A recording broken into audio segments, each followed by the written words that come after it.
श्री सीताराम जी सरकार की जय। श्री हनुमान जी महाराज की जय। श्री गौरी शंकर भगवान की जय। श्री अयोध्या धाम की जय। श्री सरयू महारानी जी की जय। सब संतन की जय, सब भक्तन की जय। जय जय श्री सीताराम। तो मूल जो विषय है वो है, जैसे कल चर्चा भी हुई थी, कि सर्वत्र भगवत दर्शन। भगवत दर्शन सर्वत्र, ये सब कुछ हो रहा है, भगवान की लीला है, भगवान की इच्छा है, और हम यहाँ पे केवल भगवान की प्राप्ति के लिए हैं। ये हमारा कल का विषय था। और उसी विषय पे, जैसे मैंने आप सभी से कहा भी था, कि प्रातःकाल कुछ अपने पास 15, 20, 25 कुछ लाइनें अपने पास लिख के आप रख लीजिए और उसको रोज पढ़िए और अपने व्यवहार में लाने का प्रयास कीजिए। तो उसी को आज आगे बढ़ाते हुए, समय आप लोग अपनी तरफ से निश्चित कर सकते हैं कि आपको सोते जब सुबह उठेंगे तुरंत आपको पढ़ना है। आप 1 घंटे नाम जप करते हैं, आधे घंटे करते हैं, उसके बाद आपको पढ़ना है, या सुबह से पवित्र होकर स्नान आदि करके जब आप मंदिर में, हो सकता है किसी का नित्य नियम हो पूजा पाठ आरती का, तो आप वहाँ पे भी उस समय उसको पढ़ सकते हैं। तो सबसे पहला जो विषय है, तो सबसे पहले तो यह है कि भगवान ने हमें शरीर क्यों दिया। ठीक है, तो पहली जो पंक्ति रहेगी वो रहेगी, कबहू करी करुणा नर देही, देत ईश विनु हेतु स्नेही। भगवान ने बड़ी कृपा करके मानव शरीर दिया है। और दूसरी, साधन धाम मोक्ष कर द्वारा, पाए न जही परलोक सवारा। जरूरी नहीं है कि सब चौपाइयाँ हों, लेकिन ये समझने के लिए कि भगवान ने बड़ी कृपा करके शरीर दिया है और इस शरीर से मुझे भगवत प्राप्ति करनी है ना। ठीक है, अब आगे भाई सबसे पहले ये कि मुझे शरीर किस लिए मिला है। ठीक, तीसरा पॉइंट कि मेरे आसपास जो हैं सब कौन है, सब भगवान के स्वरूप हैं या सब भगवान की संतान है, इस प्रकार से, और मुझे उनकी सेवा देनी है। भगवान ने मुझे यहां पे उनकी सेवा के लिए भेजा है। ठीक है, मुझे सबकी सेवा करनी है। चौथा कि मेरा अपना जो शरीर है ये पूर्व के जो पाप और पुण्य हैं उनसे मिलकर बना हुआ है। मुझे किसी प्रकार से इस शरीर से नए कर्म ना उत्पन्न करते हुए इन पाप और पुण्य को भोग लेना है, समाप्त करना है और भगवत प्राप्ति करनी है। ये मेरा अपना उद्देश्य है।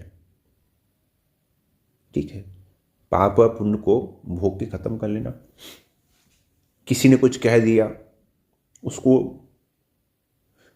कोई लड़ाई झगड़ा नहीं, भैया ठीक है, भैया हमारी गलती थी। ठीक है, मतलब जीवन में शुभ अशुभ किसी प्रकार की परिस्थिति आए उसको भगवत इच्छा मान के स्वीकार कर लेना कि भगवान अमुक अमुक परिस्थिति के द्वारा मेरा जो पाप है या मेरा जो पुण्य है उसको मुझे भोग करवा के मुझे शुद्ध कर रहे हैं, पवित्र कर रहे हैं। ठीक है, और तुलसी ममता राम सो, समता सब संसार, राग न रोष न दोष, दुख दास भय बकपार।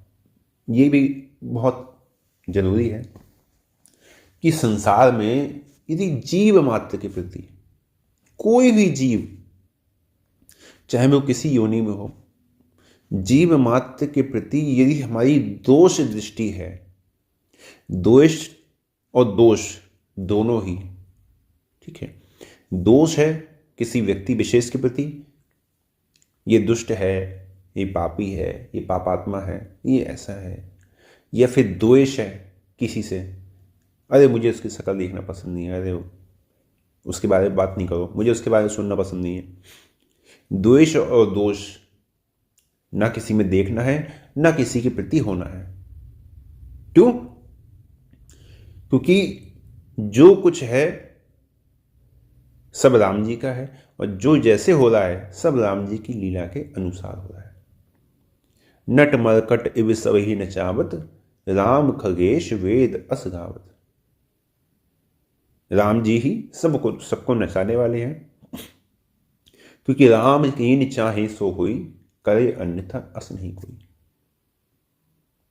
ठीक, मुझे कोई प्रेम दे रहा है, मुझे कोई दुलार दे रहा है, तो उस स्वरूप में मेरे राम जी ही मुझे दुलार करने वाले हैं, उस स्वरूप से आकर मेरे राम जी ही मुझे प्रेम करने वाले हैं। क्योंकि उसके हृदय में जो ये प्रेम उत्पन्न कर रहा है, उसके हृदय में मेरे लिए ये जो प्रेम आ रहा है, ये केवल राम जी ही उत्पन्न करने वाले हैं। क्योंकि उसके हृदय में राम जी को छोड़कर कोई नहीं है। यदि राम जी उसके हृदय से निकल जाए तो वो मुझे प्रेम नहीं करेगा, वो मुझे प्रेम नहीं करेगा। अस प्रभु हृदय अछत अविकारी, वो जो अविकारी भगवान है वो ही हमारे हृदय में विराजमान है, और उन्हीं के द्वारा, उन्हीं की प्रेरणा से कोई मुझे प्रेम कर रहा है। ठीक है, उन्हीं की प्रेरणा के द्वारा किसी ने मुझसे कोई दो कड़वे वचन बोल दिए, दो बातें बोल दी, तो कैसे? उनकी प्रेरणा से, क्योंकि वो चाहते हैं कि मैं, मेरी जो भी पाप कर्म है, जो भी पुण्य कर्म है, इनका भोग करवा के वो मुझे अपने लिए अपने योग्य बना सकें। क्यों? क्योंकि वो मुझे बहुत प्रेम करते हैं, और जिस प्रकार मुझे उनसे मिलना है, मुझे उनके पास जाना है, उस प्रकार वो भी चाहते हैं कि मैं उनसे मिल सकूं। तो इससे जो पहली बात जो कही थी, उससे सबके प्रति जो दोष दृष्टि है उसका परिमार्जन होगा। और यहाँ पे यदि किसी से आपका स्नेह है, प्रेम है, तो उसका परिमार्जन होगा। फिर आगे, जैसे मैंने कल भी कहा था कि वही घर गृहस्थी का काम, वही सोहनी लगाना, झाड़ू पोछा करना, वही भोजन प्रसाद पकाना, वही सबके लिए परोसना, वही भगवान को भोग लगाना, वो कार्य जब हम किसी तीर्थ में जाके करते हैं, किसी संत महात्मा के आश्रम में जाके करते हैं, तो उसको हम लोग अपना सौभाग्य मानते हैं। वहाँ पे संत की सेवा को, जो सेवा है, उस संत की सेवा को हम भगवत सेवा, कि भगवान की सेवा है, ये सब भगवान के पार्षद हैं, ये मानकर हम स्वीकार करके बड़े आनंदित होते हैं, और वहाँ हमारा परमार्थ बनता है। अब काम वही कर रहे हैं, घर गृहस्थी में भी वही काम हो रहा है, लेकिन घर गृहस्थी में भी वही काम होने के बाद भी वहाँ हमारा परमार्थ छोड़िए, परमार्थ तो बनने से रहा, अपितु स्वार्थ बुद्धि के द्वारा हमारा जो लौकिक जो जीवन है वो भी नष्ट हो जाता है। क्यों? क्योंकि घर परिवार में हमारी जो ममता है सबसे, हमारा जो अपनापन है, जो जुड़ाव है सबसे, जो हमारा मोह है, वो हमारे उस परमार्थिक जो लाभ है, जो हमारा पुण्य भाव बनने वाला है, उसको ग्रस लेता है, उसको समाप्त कर देता है, और फिर हम वहीं पे राग द्वेष में फंस जाते हैं। किसी घर में यदि 4 बहुएं हैं, उसने वो काम कर दिया, मैं वो काम करती, अरे आज उसने ज़्यादा काम कर दिया, या आज उसने कम काम किया, मैंने बहुत कम किया। तो ये सब जो चीज़ें हैं, ये सब इस भाव के द्वारा सब नष्ट हो जाएंगी। ठीक है, जैसे मंदिर है, मंदिर में कोई भगवान की 6 घंटे सेवा कर रहा है, ठीक है, भगवान के लिए भोजन प्रसाद भी पका रहा है, भगवान को अपने हाथ से भोग भी लगा रहा है, भगवान की चरण सेवा भी हो रही है, भगवान के वस्त्र बदलने की सेवा हो रही है। वो बड़ा प्रसन्न है कि भगवान ने मुझे अपनी सेवा में लगा रखा है। अब एक को क्या सेवा दी? एक को सेवा ये दे रखी है कि ठीक है, कुछ यहाँ पे गंदगी हो जाए, कुछ गिर जाए, पानी फैल जाए, कुछ खाना गिर जाए, तो आप यहाँ पे झाड़ू पोछा करके, उसने दिन में 1 या 2 बार झाड़ू कर दी, उसकी सेवा पूरी है। अब मन में वो सोचे, अरे बताओ, हमें तो सेवा ही नहीं मिली, क्या फ़ायदा, दिन में 2 बार बस झाड़ू मिल जाती है, कम से भगवान की सेवा मिले, भगवान के लिए बनाने को मिले, भगवान के मन का सुंदर सुंदर भोग प्रसाद पवाने को मिले भगवान को। तो यही भाव आपको घर में लेके आना है। कौन है ये सब? ये सब भगवत पार्षद है, ये सब भगवान के जन हैं। क्योंकि भगवान कहते हैं कि अखिल विश्व है मोर उपाया, सब मम प्रिय सब मम उपजाए। सबकी उत्पत्ति मुझसे हुई है, सब मुझे प्रिय हैं। तो ये कौन है? ये सब भगवान के प्रियजन हैं और इनकी सेवा भगवत सेवा के स्वरूप है। भले ही लौकिक दृष्टि से लेकिन मुझे कोई लाभ ना दिखे, लेकिन पारमार्थिक दृष्टि से इसमें लाभ ही लाभ है। ये सब भगवान के जन हैं। यदि इनकी हम सेवा करेंगे भगवत मार्ग से, भगवत बुद्धि से, ये सब भगवान के जन हैं, तो ये लाभ आपके लिए बहुत अच्छा होगा। ठीक है। अब आगे नाम जप वाली बात। ठीक है, नाम जप जो करते हैं उसमें क्या होता है, लोगों का ये रहता है कि मन हमारा वो सोच जाता नहीं है। नाम जप करते हैं, नाम जप भूल जाते हैं। तो इसके लिए मैंने कुछ समय पूर्व आप सभी को एक युक्ति बताई थी कि जब भी आप लोग नाम जप करें तो साथ में गिनती करते रहें। ठीक है, राम राम 1, राम राम 2, राम राम 3, राम राम 4, राम राम 5।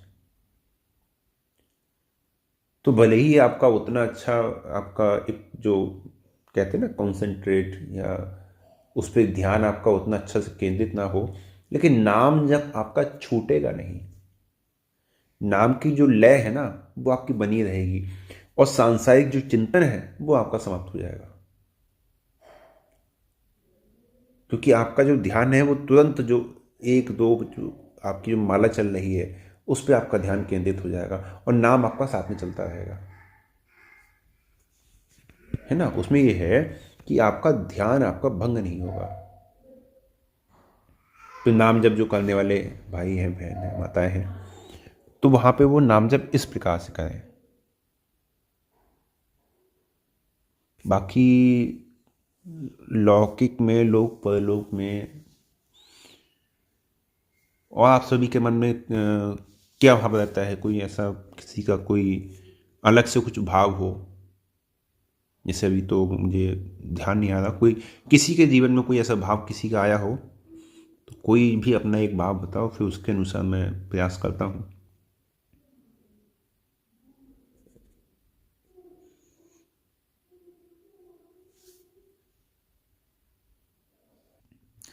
सबसे पहले तो अपने स्वरूप को समझिए। हम किस लिए हैं यहाँ पे? हम हैं यहाँ पे भगवत प्राप्ति के लिए। क्योंकि जो काम किसी शरीर में नहीं था संभव, वो काम इस शरीर से हो सकता है। देवताओं के शरीर से भी ये काम नहीं हो सकता। भगवान का नाम जप है, भगवान की कथा है, कीर्तन है, वो सब केवल और केवल इस मानव शरीर से हो सकता है। हमें भगवान ने ये मानव शरीर दिया है केवल उनकी प्राप्ति के लिए, और कोई काम नहीं है। संसार में नाते रिश्तेदार बनाना इस शरीर का उद्देश्य नहीं है। ठीक है, ये सब आपने नोट करने वाली बातें हैं। इस संसार में नाते रिश्तेदार आपने कितने बनाए, इसका कोई उद्देश्य नहीं है। कितनों से आपका अच्छा व्यवहार रहा, कितनों से आपका बुरा व्यवहार रहा, इससे भी आपका कोई लेना देना नहीं है। आप इन सब के लिए नहीं आए हैं। आपकी भलाई बुराई किससे रही, किसने आपको मान बढ़ाई दी, इससे भी आपके शरीर का कोई लेना देना नहीं है। आपने इस संसार में आके 20 मकान बना लिए, 30 मकान बना लिए, बड़ी आपने प्रॉपर्टी खड़ी कर ली, बड़े आपने जो धन है, धन का आपने बहुत संचय कर लिया, इससे भी आपके मानव शरीर का कोई लेना देना नहीं है। कोई भी दूर दूर तक लेना देना नहीं है। आपने विवाह किया, विवाह के बाद अच्छे से रहे, है ना, आपकी संतानें हुई, संतानों को अपने अच्छी शिक्षा दी, उनको अपने जीवन में विकास करने का अवसर दिया। कोई डॉक्टर बन गया, ठीक है, कोई अधिकारी बन गया, कोई बिजनेसमैन है तो उसके बिजनेस को आगे बढ़ा दिया। ये भी आपके या जो आपकी संतान है उसके जीवन का उद्देश्य नहीं है। क्योंकि इन सब को करने के बाद जब अंत समय आएगा तो आपके हाथ में कुछ नहीं रह जाएगा, शून्य। शून्य लेके जन्म लिया था, शून्य लेके ही चले जाएंगे। तो ये मानव शरीर का उद्देश्य नहीं है। मानव जीवन का उद्देश्य क्या है? देह धरे करिय फल भाई, भजी राम सब काज बिहाई। यहाँ पे सब काज बिहाई का मतलब गृहस्थ जीवन को तो जोड़ के नहीं किया जा सकता कि सब कुछ छोड़ो। सब काज बिहाई का मतलब गृहस्थ जीवन में ये समझ लीजिए कि सब कामों से ऊपर बढ़कर जो महत्व है वो भगवान के भजन को देना है। सब काम से ऊपर बढ़कर महत्व सबसे पहले भगवान के भजन को। जैसे ठीक है, आपको कोई कह रहा है कि बहुत दिन हो गए मूवी देखने नहीं गए, ठीक है, आजकल की जनरेशन है, मूवी देखने नहीं गए, पिक्चर देखने नहीं गए, चलो देख के आते हैं। यदि आपकी इच्छा है, आपका मन है, आप बिल्कुल जाओ, लेकिन क्या करो, वहाँ अपनी हाथ की जो कोई आप माला रखते हैं, सुमेंदी रखते हैं, वो ले जाओ। 3 घंटे भले ही आप पिक्चर देखते हो, पिक्चर में आपका ध्यान हो, नाम जब आपका बराबर चलना चाहिए।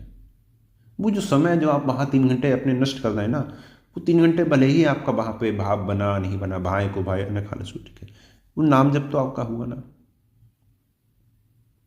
दोनों ही परिस्थिति में आपके ठीक अनुकूल हो गया। आपका मन था पिक्चर देखने, ठीक है देख लिया, लेकिन थोड़ा भी यदि आपके अंदर विवेक जागृत है तो क्या 3 घंटे को छोड़िए, कुछ नहीं तो उन 3 घंटे जो आप वहां पर नष्ट करने वाले थे अपने, उसमें से केवल 1 घंटा निकालिए प्रयासपूर्वक, और उस 1 घंटे एकांत में बैठकर शुद्ध पवित्र मन से भगवान को स्मरण करके भगवान के नाम का जप कीजिए। ये आपके समय का सदुपयोग है, क्योंकि यही आपके जीवन का उद्देश्य है। घर में, परिवार में, संसार में हम किस लिए हैं? सबकी सेवा के लिए हैं। अपने जो धर्म हम भगवान ने हमें दिया है, जिस कर्म भूमि में भगवान ने हमें भेजा है, वहाँ जिससे हमारा जो संबंध बना वो किसी न किसी ऋण के द्वारा बना। या तो उससे कुछ देना है या उससे कुछ लेना है, या तो उसे सेवा देनी है या उससे सेवा लेनी है। माता पिता है तो सेवा देनी है, संतान है तो उससे सेवा लेनी है। सेवा देना और सेवा लेना, इसके अतिरिक्त इस संसार में आने का दूसरा कोई औचित्य नहीं होता है शरीर का। पहला क्या है? भगवान की प्राप्ति, दूसरा यह, क्योंकि सेवा ले दे के जो अपना पाप और पुण्य जो है उसको यहाँ पर नष्ट करना है और यहाँ से शुद्ध पवित्र होके केवल भगवान का जन बन के यहाँ से चलना है, तब भगवान की प्राप्ति होती है। यदि कोई भी नया कर्म पाप या पुण्य बना है तो उसको भोगने के लिए दोबारा आना भी पड़ सकता है, या हो सकता है आपको स्वर्ग और नरक की प्राप्ति हो, उसके पश्चात फिर आना पड़े। तो इतना तो ठीक है। और बाकी सबसे पहले भगवान के जन्म को, भगवान के भजन को प्राथमिकता हो गई, अपने जीवन का उद्देश्य भी हो गया, किसी से राग द्वेष भी नहीं बने, ठीक है, ये भी हो गया कि किसी से राग द्वेष भी नहीं करना है। घर में किस प्रकार से रहना है ये भी हो गया। नाम जप करने वालों के लिए दिनचर्या कैसी होनी चाहिए, ठीक है, ये भी हो गया। नाम जप में मन का कैसे लगे ये भी हो गया। कुछ यदि छूट जाए तो आप लोग बताइएगा।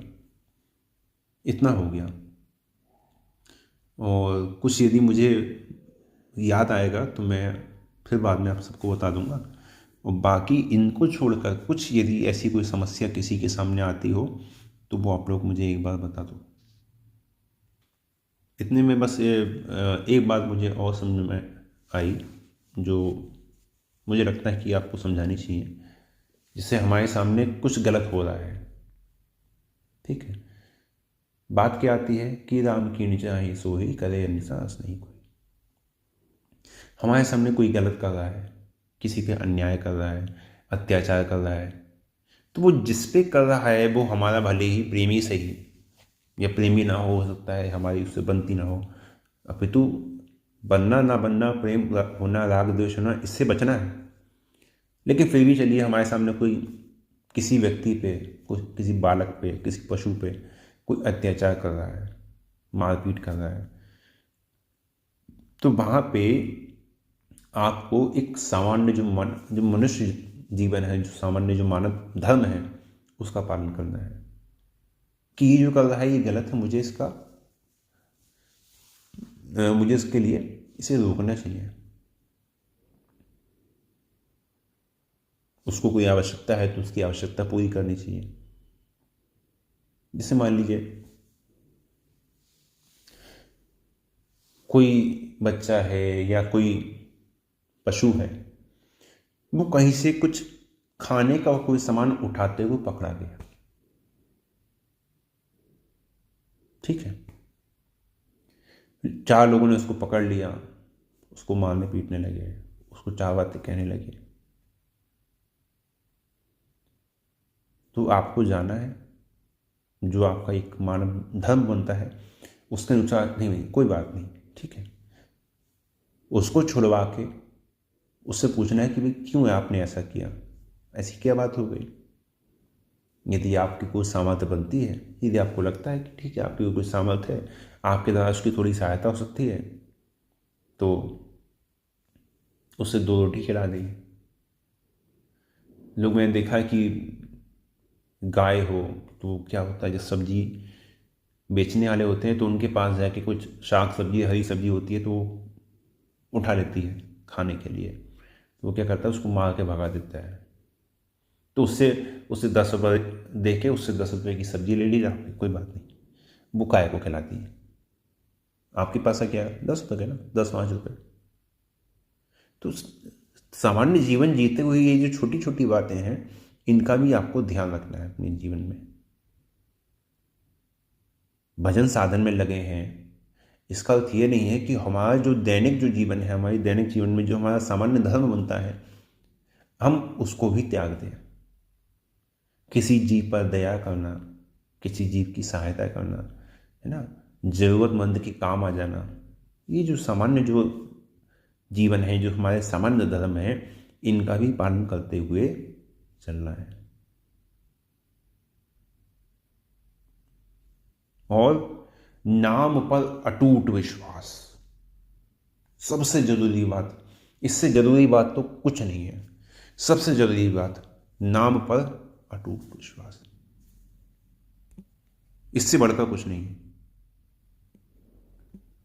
जहां नाम की बात आ जाए तो बस नाम सबसे पहले।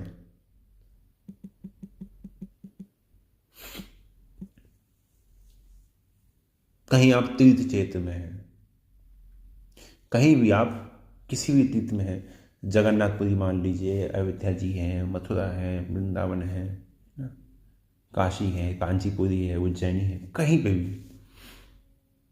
पे भी आप हैं, क्या कहा जाता है, पवित्र रहिए।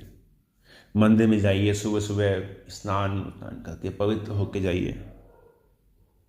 भाई चांस से ऐसा हो गया, आपको ऐसा अवसर नहीं मिला, आप धाम में पहुंचे हैं, धाम में पहुंचने का आपका समय क्या हो गया, मान लीजिए आप अयोध्या जी पहुंचे, कनक भवन पहुंचे।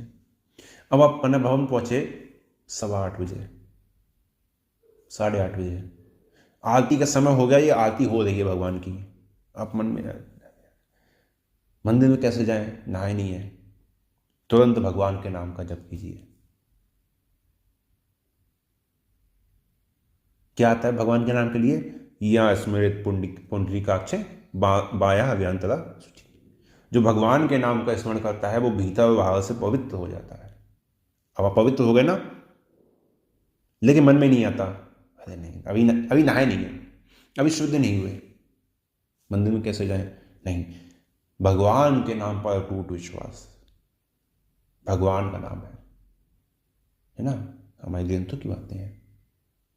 जो भगवान के नाम का स्मरण करता है वो भीतर और बाहर से पवित्र होता है। आप स्नान करेंगे तो क्या, केवल बाहर से आपकी पवित्रता आ जाएगी, भीतर की पवित्रता वो नहीं आएगी। लेकिन भगवान का नाम लिया तो भीतर और बाहर से दोनों से पवित्र हो जाएंगे। तुरंत मंदिर में जाइए, भगवान के नाम का जयकारा करते हुए आराम से जाइए, भगवान की आरती का दर्शन कीजिए, प्रसाद लीजिए, प्रसाद ग्रहण कीजिए, फिर वापस आके अपनी जो दिनचर्या है, अपना जीवन है, शुद्ध है, पवित्र होके स्नान आदि करके तो फिर बाद में फिर भगवान के मंदिर में भगवान के दर्शनों के लिए दोबारा चले जाइए। ये मैंने एक केवल बात बताई, भगवान के नाम पर विश्वास की। भगवान के नाम से सब कुछ संभव है। भगवान के नाम से बड़ा तीर्थ संसार में कोई नहीं है, कोई भी नहीं। भगवान के नाम से बड़ा साधन, भगवान के नाम से बड़ा सत्कर्म, किसी को दान दे देना, किसी की मदद कर देना, किसी पर दया कर देना, ये सब सत्कर्म है। लेकिन ऐसे करोड़ों करोड़ों सत्कर्म करने का जो फल है वो भी एक भगवत नाम की बराबरी नहीं कर सकता। ऐसा भगवान का नाम है।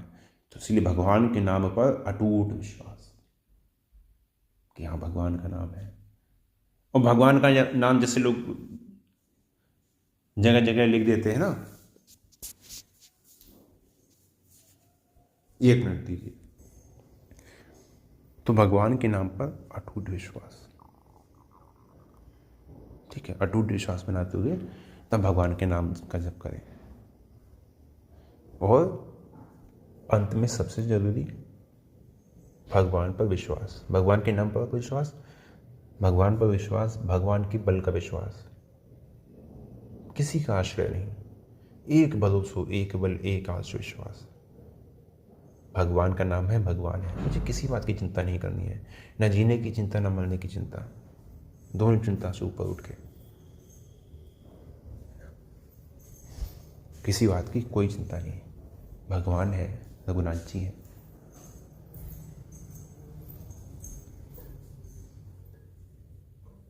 तो ये मेरी ओर से मुझे जो समझ में आया वो मैंने आप सभी को बताया है। बाकी कोई अगर बात हो, कोई ऐसा हो तो आप लोग बता दीजिएगा, उसको हम लोग बाद में फिर विचार कर लेंगे। आज के लिए यहीं विश्राम देते हैं।